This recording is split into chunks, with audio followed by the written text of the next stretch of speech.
A lot of houses have shady areas. Hi, I'm Allison. And I'm Carol. We're from Bell Nursery. We're here at the Idea House in one of our shaded gardens. Allison, a lot of customers ask me, how little sun is shade? Well, Carol, the answer is that 4 hours or less of sun is shade, 4 to 6 hours is part sun, and then 8 hours plus is full sun. What sort of characteristics go into a shade garden? When you're picking plants for a shade garden, you're going to want to think about form and texture and movement in a garden. You're not going to focus on colors of a flower.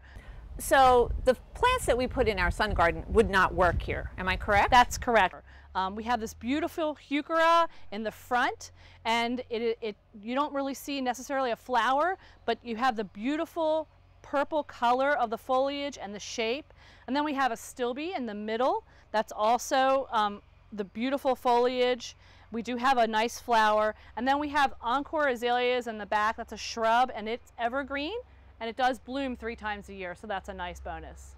So we really have to think hard in choosing the plants for our shade garden. That's correct. We want to make sure that we look at the plant tags and make sure that we're picking out sun or shade plants that say shade on them. Look at the tag.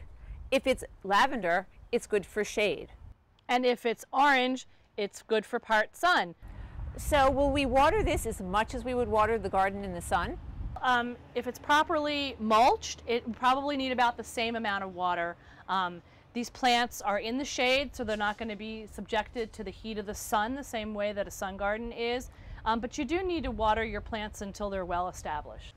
As you can see, creating a beautiful garden in the shade is easy. Yes, once you have the right plants for the right sun requirement, you'll be very successful. And remember, all of these shade-loving plants are available at your local Home Depot.